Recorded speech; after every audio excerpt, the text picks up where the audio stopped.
नमस्कार, मैं माहिर पठान। स्वागत है आप सभी का कारण न्यूज की इस खास पेशकश में। जैसा कि आप सब जानते हैं, 20 नवंबर को विधानसभा चुनाव है और 23 नवंबर को नतीजों का दिन है। इस विधानसभा चुनाव के बाद में तय होगा कि अगले 5 साल कौन महाराष्ट्र राज्य की सत्ता में बैठेगा और कौन लोगों का विकास करेगा। इसे लेकर कई प्रकार की प्रतिक्रियाएं लोगों के सामने आ रही है, राजनीतिक हस्तियों की आ रही है, आम जनता की आ रही है। इसी क्रम में अब कारा न्यूज ने एक ऐसी शख्सियत को अपने यहाँ पर प्रेडिक्शन करने के लिए बुलवाया है विधानसभा चुनाव के नतीजों को लेकर और तमाम चीजों को डिस्कस करने के लिए। डॉक्टर श्रद्धानंद मोहन जिस वक्त मेरे साथ मौजूद है, जो कि एक गोल्ड मेडलिस्ट एस्ट्रोलॉजर है, वास्तु शास्त्र विशेषज्ञ है, ज्योतिषाचार्य है और ना जाने कितनी ही डिग्रियां उन्होंने अपने नाम की है। तो मेरा सौभाग्य है कि सर इस वक्त मैं आपके साथ बैठी हूँ और मेरे दर्शक आपको देख रहे हैं। सबसे पहले तो स्वागत है आपका। नमस्कार सर, कुछ मुद्दों पर हम बात करेंगे, थोड़ा सा प्रेडिक्शन आपका हमको चाहिए होगा, मार्गदर्शन हमारी जनता को दीजिएगा कि कैसे नागपुर के विधानसभा चुनाव होने वाले हैं। शुरुआत कहीं से नहीं, नागपुर के दिल मध्य नागपुर से करते हैं। जैसा कि आप सब जानते हैं, मध्य नागपुर में कांटे की टक्कर भाजपा और कांग्रेस के बीच है। भाजपा के उम्मीदवार प्रवीण दटके, जो कि बहुत नामी गिरामी चेहरा रहा है, जनता के बीच जुड़कर काम किया है, और कांग्रेस के है बंटी बाबा शेड़के, जिन्होंने महज 3 से 4,000 के वोटों से है जो है हार पिछले विधानसभा चुनाव में हासिल की थी। क्या लगता है सर, मध्य नागपुर में किसके हक में है, किसका योग है विधानसभा की गद्दी पे बैठने का और चुनाव जीतने का? बिल्कुल, देखिए, सबसे पहले तो मैं सारे अपने कारा न्यूज के दर्शकों को स्वागत करता हूं हमारे भविष्य कार्यक्रम में। आज हम टैरो कार्ड के द्वारा ज्योतिष शास्त्र में ये जानेंगे कि इस नागपुर शहर में, हमारे महाराष्ट्र में, जो किस पार्टी का या किस उम्मीदवार का प्रादुर्भाव या फिर दबदबा रहने वाला है, कौन जीतेगा, यानी आशंका है। ये प्योर प्रेडिक्शन नहीं है, ये रुझान दिखाता है। और ये ऐसा समझ लीजिए कि किसके ऊपर उस परमात्मा का, ये उस खुदा का ज्यादा कृपा है, ये दिखाता है। तो हमें टैरो कार्ड के थ्रू जानेंगे कि कौन से उम्मीदवार का कितना दबदबाव है। तो शुरुआत करते हैं। पहला जिन्होंने इन्होंने प्रश्न किया मध्य नागपुर से, कैसा है, उसमें मैडम आपने 2 लोगों का नाम कृपया फिर से ले लीजिएगा। भाजपा से प्रवीण दटके और कांग्रेस से बंटी शेड़के। हाँ जी, देखिए, भाजपा से प्रवीण दटके और कांग्रेस से शेड़के जी। देखिए, इसमें दटके साहब का ज्यादा दबदबा आएगा। हालांकि जो शेड़के साहब है वो बहुत कोशिश करेंगे, मेहनत भी है उनका, काफी कुछ लोगों में उनका जान पहचान भी रहा है, बहुत अच्छा एक्सेप्टेंस है लोगों में। लेकिन थोड़ा सा रुझान जो है, जो कुदरत का जो ज्यादा जो पॉजिटिव जो ब्रीज है या रुझान है, वो अपने बीजेपी की ओर जाता हुआ दिखाई देता है।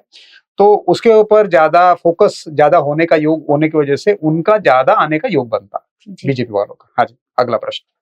इसके बाद सर हम पूर्व की तरफ मुड़ते हैं। पूर्व विधानसभा क्षेत्र में जो है भाजपा से कृष्णा खोपड़े और शरद पवार राष्ट्रवादी कांग्रेस पार्टी के तुनेश्वर पेठे ये उम्मीदवार है। तो दोनों में से किसका आपको लगता है पलड़ा भारी है? हाँ जी, पूर्व में देखिए, ये अपने बीजेपी के हो गए, ये अपने पवार साहब के हो गए, है ना जी। देखिए, इसमें थोड़ा सा द्वंद्व आया है किस प्रकार से, यानी बीजेपी के जो है उनका जो कनेक्टिविटी है लोगों के साथ बहुत अच्छा रहा है, दिखता है, और कार्यकर्ता का कनेक्टिविटी अच्छा है।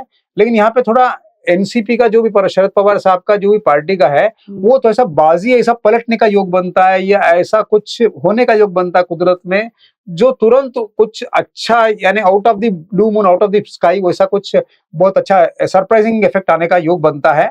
लेकिन ये दोनों के उम्मीदवार में कैसे कांटे का टक्कर बनेगा, मतलब क्या एन मौके पर बाजी पलट जाए, हाँ, एन मौके बाजी पलटने का योग बनता है। अच्छा। हाँ, और इसमें कैसा है, एनसीपी का भी बहुत ही भारी इसमें मत में आने का योग बनता है। प्रभाव दोनों का बराबरी का प्रभाव दोनों का है। अच्छा। बीजेपी का कैसा, वो डिपेंड करता है उनके कार्यकर्ता ने कैसे बिल्डअप किया क्षेत्र पे, उसके ऊपर अगर उनका ज्यादा वर्कआउट है तो उनका एक, समझो बीजेपी की तरफ से कोई लेडीज के लिए कुछ अच्छा बना है या और महिलाओं के लिए कुछ अच्छा है, तो उसके ऊपर ट्रम्प कार्ड पर ये चुनाव जीतने का योग बनता जी। अगला दक्षिण का क्या माहौल है सर? दक्षिण में जो है कांग्रेस से गिरीश पांडव जी है और भाजपा से मोहन मते, दोनों के बीच कांटे की टक्कर इस वक्त देखी जा रही है सर। माहौल बहुत गरमाया हुआ है दक्षिण में ही। और कांग्रेस से कौन बोले? गिरीश पांडव। देखिए दक्षिण के अंदर कांग्रेस का दबदबा दिख रहा मेरे को। गिरीश पांडव जी जी जो है उनका, लोग उनके साथ ज्यादा है और उनके तरफ ज्यादा रुझान दिख रहा है, जिसके वजह से उनको एक्सेप्टेंस ज्यादा है। और उनका जो होमवर्क उन्होंने किया है, जो पीछे ऑफ ग्राउंड जो काम किया है, पुराने वो काम हाँ उनके। बहुत उनका नाम है, जिसकी वजह से लोगों का रुझान ज्यादा है और उस कुदरत का भी साथ उनको ज्यादा दिख रहा है। जी और ये जो बीजेपी के है, थोड़े से वो काम करने के बाद भी मेहनत करने थोड़ा सा फ्रस्ट्रेटेड लग रहे हैं। ये रुझान ऐसा टैरो कार्ड के द्वारा लगता है अपने को। जी। इसके बाद दक्षिण पश्चिम की क्या स्थिति है सर? दक्षिण हाँ पश्चिम में जो है देवेंद्र फडणवीस जी भाजपा का चेहरा है, और उसके बाद में जो है कांग्रेस के उभरते नेता हम देख रहे हैं कि प्रफुल्ल गुर्दे पाटिल। हाँ जी, हाँ जी। यहाँ भी कांटे की टक्कर देखने को मिल रही है सर, यहाँ भी हाँ, माहौल थोड़ा गर्माया हुआ है। हालांकि हमने बहुत सारे कार्ड निकाले थे, जी तो इसलिए हमने एक बार शफल कर लिया कार्ड को, बिल्कुल क्योंकि बिल्कुल। बहुत सारा कार्ड निकाल शफल करना पड़ता है। देखिए अभी तो फडणवीस साहब है और गुर्दे साहब है ना। जी फडणवीस साहब के लिए कार्ड निकालते हैं और बिल्कुल। गुर्दे साहब के लिए कार्ड निकालते हैं। जी यहाँ पे देखो मैडम, दोनों का बहुत टक्कर होना, कांटे का टक्कर होने वाला है। जी जी लेकिन गुर्दे साहब ने भी बहुत सेवा किया है, बहुत सारे लोगों को एकत्रित करके चला है, बिल्कुल। उनके प्रति भी बहुत जोरदार रुझान है लोगों का। जी लेकिन प्रैक्टिकल ग्राउंड पे जो ज्यादा फेवर है जी या ज्यादा जो एक्सेप्टेंस लोगों का, जो होमवर्क ज्यादा हुआ है, वो सबसे फडणवीस साहब का दबदबा ज्यादा लगता है। अच्छा, इनका लेकिन फडणवीस साहब का प्रभाव ज्यादा दिखाई दे रहा है। फडणवीस साहब का प्रभाव ज्यादा है, लेकिन गुरुदेव साहब के और भी रुझान ज्यादा है। ये दोनों कार्ड में भी कांटे का टक्कर है, वो दोनों भी भयंकर टक्कर होने वाला है। कहा नहीं जा सकता है कुछ। कहा नहीं जा सकता, और ये सब निर्भर करता है जनता जनार्दन जो है, जी दोनों पे भी बहुत ही कृपा कर रहा है, दोनों पे भी बहुत ज्यादा उनका आशीर्वाद रहा है। प्रैक्टिकल ग्राउंड पे देखा जाए, फडणवीस साहब का होमवर्क ज्यादा है, उन्होंने ज्यादा उसके अंदर किया है, लेकिन लोगों का रुझान गुर्दे साहब के साथ भी बहुत ज्यादा, उन्होंने भी एक उनके लेवल पे, लोगों के लेवल पे उन्होंने बहुत आदान प्रदान काम किया है। तो ये जमीनी स्तर कांटे पर का, जाके हाँ काम किया। कांटे का टक्कर होने वाला दोनों में। इसमें बहुत ज्यादा जो पडला थोड़ा भारी है वो फडणवीस साहब का लग रहा है, लेकिन फिर भी गुर्दे साहब भी बहुत जबरदस्त टक्कर देने वाले हैं। ये तो दक्षिण पश्चिम का होगा सर। पश्चिम में किसका पलड़ा भारी लग रहा है आपको? विकास ठाकरे है कांग्रेस का पुराना चेहरा, साथ ही सुधाकर कोड़े जो है वो भाजपा के उम्मीदवार है। पश्चिम में किसका लग रहा है आपको? हाँ, किसका प्रभाव ज्यादा है और ये कौन बाजी मार देखिए, सकता ये है? ठाकरे साहब का है। विकास ठाकरे हाँ, जी विकास ठाकरे कांग्रेस साहब के है। उम्मीदवार, हाँ, और ये सुधाकर कोड़े भाजपा के उम्मीदवार। बिल्कुल भाजपा। मैडम इसके अंदर अपने को और दो कार्ड निकालने पड़ेंगे, क्योंकि ये जो टक्कर बहुत जोरदार होने वाला है। ये और यहाँ- दो कार्ड निकालेंगे उनके लिए, ठीक है। ओके एक ठाकरे साहब के लिए और एक कार्ड निकालेंगे, जी जी। और अपना सुधाकर कोड़े जी के लिए एक और कार्ड। देखिए इसके अंदर कैसा है, ठाकरे साहब मेहनत बहुत कर चुके हैं, बहुत चिंतित है लोगों के लिए, लोगों की समस्या उनके पास बहुत पहुंच चुके ऑलरेडी, बहुत उसके ऊपर काम कर रहे हैं काम कर ठाकरे रहे हैं। साहब। और सुधाकर साहब भी बहुत सारे लोगों से उम्मीद लगा के बैठे हैं ये ऐसा काम होना, और उनके आश्वासन भी बहुत है कि हम अगर आएंगे फिर से तो ये काम करेंगे। तो इसके अंदर कैसा है, सुधाकर साहब के और ज्यादा थोड़ा सा लोगों का रुझान है, जी। लेकिन जो होमवर्क जो बोलते हैं, काम असलियत में जो विकास ऑलराउंड काम ठाकरे जी, है, ठाकरे साहब का बहुत जोरदार काम रहा है। इसमें कैसा है, थोड़ा नेगेटिव एनर्जी जो देखो दर्शकों, कार्ड में जो आता है वो मेरा बोलना मेरा कर्तव्य है, मुझे मेरा ऐसा कोई बयास नहीं है कोई पार्टी के लिए, लेकिन कार्ड में जो आता है मेरा बोलना कर्तव्य है। कार्ड यही बोल रहा है कि ठाकरे साहब के पास कोई ऐसा थोड़ा कष्ट है, परेशानी उनके सामने, जो ये चीज उनको पार करने में थोड़ा दिक्कत जाएगा। और लोगों का जो रुझान है, लोगों का जो ज्यादातर थोड़ा सा ये है, तो सुधाकर साहब के पास जाता हुआ दिखाई देता है। लेकिन ठाकरे साहब भी बहुत ज्यादा होमवर्क किया उसके ऊपर, जिसके वजह से उनको उसमें जीत मिलने का लगभग है।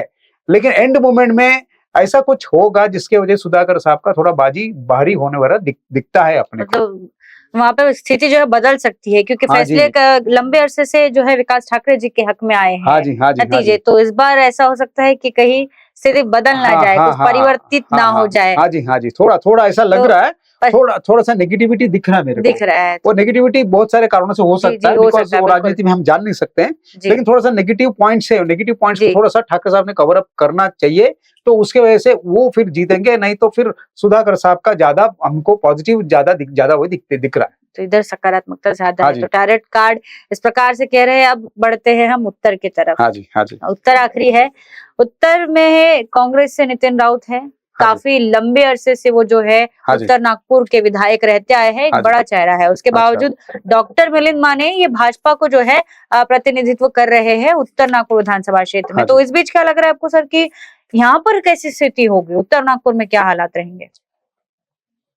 ये निकालते हैं अपने कांग्रेस को उम्मीदवार नितिन राउत जी के लिए जी, और बीजेपी। ये बीजेपी डॉक्टर मिलिंद माने। हाँ। ओके तो देखिए ज्यादातर जो काम है ना, थोड़ा सा जो ऑन ग्राउंड होमवर्क लग रहा है जी बीजेपी ये कांग्रेस के तरफ से ज्यादा लग रहा है। जी तो कांग्रेस के तरफ थोड़ा सा रुझान ज्यादा आते जनता हुए का। दिख रहा है। जिसकी वजह से जो बोलते हैं ना, जो फिल इन द ब्लैंक्स बोलते हैं, जी वो फिल इन द ब्लैंक्स का जो काम है कांग्रेस की तरफ से ज्यादा हुआ है। और ये बीजेपी की तरफ से वो काम कर रहे हैं, मेहनत कर रहे हैं, बहुत सारा उन्होंने भी होमवर्क किया उसके ऊपर। लेकिन जो चीज जहाँ पे समझो कोई डैमेज है, उस चीज को रिपेयर किया जाए, उस प्रकार से जो काम है वो कांग्रेस के तरफ से हुआ है। तो ये तो रुझान है, ये रुझान थोड़ा सा ज्यादा कांग्रेस की तरफ जाता हुआ दिख रहा है। लेकिन बीजेपी भी कांटे के टक्कर में खड़ा रहेगा। एंड मोमेंट में बोलते हैं ना, जिंक्स जिसको बोलते हैं, क्या बोलते हैं उसको, एक्स फैक्टर बोलते हैं। आउट ऑफ दी हाँ। जोकर का, जैसे कार्ड जी, के जी, जोकर जी। कार्ड कुछ भी के बदल जो सकता मौके है। पे चौका वाला मूवमेंट होता हाँ, है। मौके के चौके वाला मूवमेंट बीजेपी की तरफ से है। लेकिन कांग्रेस में वो सस्टेनिटी है, एक बोलते हैं ना वो स्थिरता है, जी और काम उन्होंने बहुत ग्राउंड लेवल पे किया है। तो बिल्कुल कांग्रेस के तरफ ज्यादा है। लेकिन बीजेपी की तरफ कुछ ऐसा मौके पे चौका, जैसा मैडम ने बोला, वैसा कुछ होने का योग बनता है। कांटे का टक्कर है, दोनों भी बराबर का टक्कर देने वाले हैं। और फैसला ज्यादा ज्यादा ज्यादा अपना कांग्रेस की तरफ जाते हुए दिखाई दे रहा है। तो इस प्रकार से जो है हमारे एस्ट्रोलॉजर डॉक्टर श्रद्धानंद मोहन जी ने प्रेडिक्शन किया है टैरेट कार्ड के थ्रू कि किस प्रकार से जो है नागपुर विधानसभा क्षेत्र के इन 6 विधानसभा सीटों पर इस प्रकार से जो है योग बनते आ रहा है। कहीं पर कोई मौके पर चौका मार देगा, तो कहीं किसी के जमीनी स्तर पर जुड़े रहने से उनको जो है फायदा हो सकता है। तो देखते हैं, दिलचस्प ये विधानसभा चुनाव होने वाले हैं। वैसे भी नागपुर का विधानसभा चुनाव हो या नागपुर का कोई भी चुनाव हो, ये इतिहास रहा है कि यहाँ पर हर बार कुछ ऐसा नया होता है जो याद रखा जाता है। तो देखते हैं इस बार ऐसा क्या ऐतिहासिक मोमेंट होता है और क्या विधानसभा चुनाव नागपुर शहर का होने वाला है। इन 6 सीटों पर कौन विराजित होता है विधायक के रूप में। तो ये जनता का अब जो है काम है कि वो अपना मत किसे देते हैं और अपना विधायक किसे चुनते हैं। तो इसी प्रकार से जुड़े रहिए कारण न्यूज़ के साथ। इसी प्रकार की राजनीतिक गतिविधियां जानने के लिए धन्यवाद। नमस्कार।